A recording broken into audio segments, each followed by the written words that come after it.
Estes e outros conteúdos estão disponíveis em www.beiratv.pt.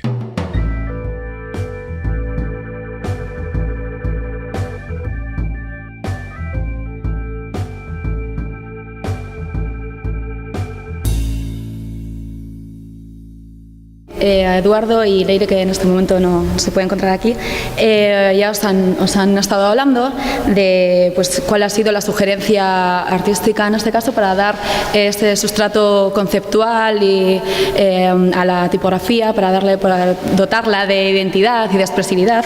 Yo, en este caso, esta comunicación plantea la metodología, como dice el título, seguida en este proyecto a partir de aquellos aspectos generales de configuración que hemos tenido en cuenta en el diseño de esta fuente tipográfica.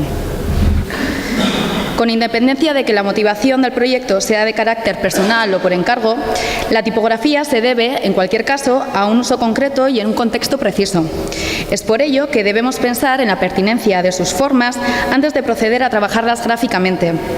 En el establecimiento de los objetivos del proyecto tipográfico, el uso que se hará de una fuente tipográfica es determinante para la configuración de su forma e influye directamente en cada una de las elecciones tomadas en el proceso de creación.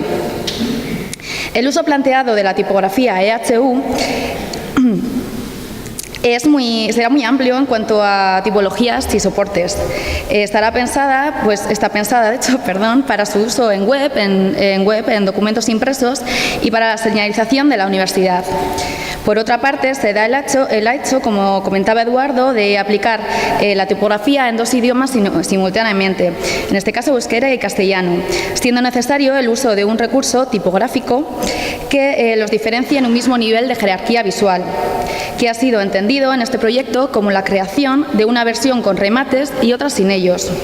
Se ha de tener en cuenta, además, que en un ámbito universitario se demanda la posibilidad de escribir en otros idiomas y lenguajes diversos, lo que es tenido en cuenta en la planificación del mapa de caracteres necesarios. Entendemos la tipografía como un programa o sistema de signos alfabéticos configurados a partir de elementos morfológicos comunes y coordinados, que forman la masa de gris uniforme y homogénea que es el texto. Si bien el proceso de creación puede variar en función de sus diseñadores, todos ellos emplean un mismo único instrumento de precisión de medición, que es el ojo. El rigor con el que las formas son abordadas no responden, sin embargo, a preceptos geométricos exactos, sino a las características fisionémicas de nuestros ojos y a su comportamiento frente a la organización de la tipografía en el espacio. El diseñador tipográfico ha de conocer y aplicar estas cuestiones ópticas para garantizar una tipografía legible e inteligible. A partir del desarrollo de unas pocas letras, el establecimiento de las proporciones verticales es uno de los primeros parámetros a definir. La amplitud del ojo medio de la letra es una característica que influye directamente en la legibilidad de la letra y en su facilidad de lectura. La fuente tipográfica EHU, en ella se ha optado por un ojo medio amplio y una altura de ascendente y descendente reducida, que mantiene el texto como una unidad homogénea y favorece una lectura fluida, sobre todo en pantalla. Asimismo, se ha valorado la altura de las mayúsculas y de los números en una sutil diferencia entre ellas con respecto a la altura de las ascendentes, para que puedan ser rápidamente reconocidas y leídas sin contratiempos en el medio digital. La construcción de un esqueleto más o menos pesado o ancho o liviano o fino puede responder a criterios de economía, como más caracteres en menos espacio, o de optimización de su visualización, como la percepción de una letra no actuará, por ejemplo, igual frente a un titular en un periódico que frente a una señal en un aeropuerto. La necesidad de uso de la fuente tipográfica EHU en pantalla requería de una estructura robusta, a fin de obtener la óptima visualización en cuerpos pequeños, pero además, por su uso en la señalización de la universidad, debía solucionar problemas de amorfismos, es decir, debía poseer la cualidad de ser fácilmente legible en condiciones de visualización extremas desde diferentes perspectivas y de rápida percepción del contenido. Las minúsculas del alfabeto latino derivan de la estructura manual y es por eso que la tradición de la configuración caligráfica sostiene la base de la configuración tipográfica. En este sentido, se nos plantean dos tipos de estructura de la letra que debemos elegir, en función del uso y tono que va a tener nuestra tipografía.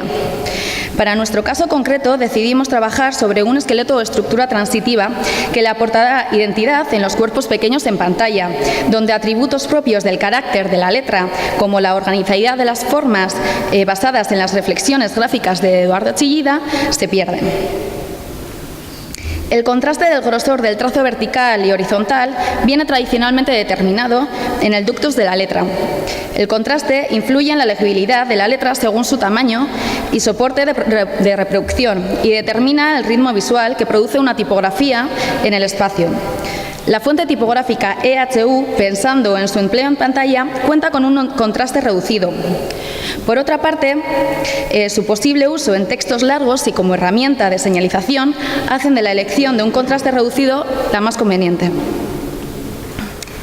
El eje de modulación establece el lugar de máximo contraste de la letra, siendo inclinado en las tipografías de mayor influencia caligráfica y derivando a la verticalidad en aquellas inspiradas a partir de la época moderna.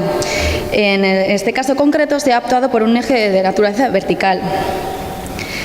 El espesor de la letra viene determinada por el grosor de los trazos en relación con su contraste y establece la densidad del color de la masa de texto, de manera que a un mayor ancho de trazo y menor contraste, más espesa es la letra y, por tanto, más negra es la mancha de texto. En la fuente tipográfica EHU, la mancha que produce la letra en el bloque de texto es de un gris oscuro, pensada para que funcione correctamente su lectura en pantalla, donde la luz del blanco emana de la pantalla y no incide sobre ella, como es el caso en el soporte impreso.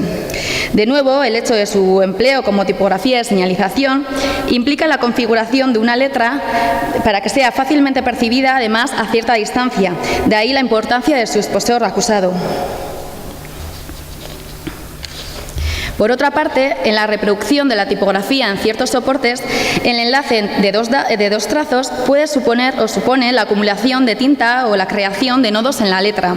A fin de evitarlos, se generan unas aperturas en el punto de conexión de los dos trazos, de manera que la forma tipográfica respira y evita incómodas distracciones visuales en el lector. Es lo que se conoce como trampas de tinta. La elección de la presencia de remates o de la ausencia de ellos es algo que en realidad no importa demasiado a priori, hablando en términos de configuración. La decisión sobre su pertinencia está más relacionada con aspectos retóricos y de identidad. Si bien es cierto que la polémica sobre la legibilidad de las formas de palo seco frente a las que tienen terminales sigue hoy sobre la mesa, las astas verticales de numerosas tipografías de palo seco devienen en terminaciones que se alejan de la rigidez de la línea vertical, facilitando el movimiento del ojo del lector en la continuidad de la línea. Este es el caso de nuestra fuente tipográfica, donde la decisión de la creación de la variante serif y sans ha venido determinada por cuestiones de proyecto. Para optimizar la lecturabilidad de la versión de palo seco, las astas no comienzan ni terminan en una vertical exacta, sino que modula sutilmente como lo haría la mano al realizar el trazo, favoreciendo pues al lector la lectura continuada y aportando un valor humano a la letra. Entendemos como tipografía una dialéctica entre el blanco y el negro, pero este binomio solo coge sentido en la creación de la palabra. Es desde su composición, desde donde podemos valorar la corrección de las formas tipográficas, así como el ritmo y el color que generan. El espacio correcto entre las letras para una lectura cómoda es proporcional al blanco que las construye, siendo también el que nos dará las pistas para espaciar unidades de mayor dimensión, como palabras, líneas, etc. La calidad de una tipografía se mide en el buen equilibrio de sus formas y contraformas, de manera que generen una masa de gris homogénea. Por otro lado, de cara a facilitar la visualización y composición de operaciones matemáticas o tablas, los números son planteados desde la misma anchura. Tal fin ha sido el objetivo de esta fuente tipográfica, la cual ha establecido un mismo ancho en sus números y signos monetarios para facilitar las labores de contabilidad.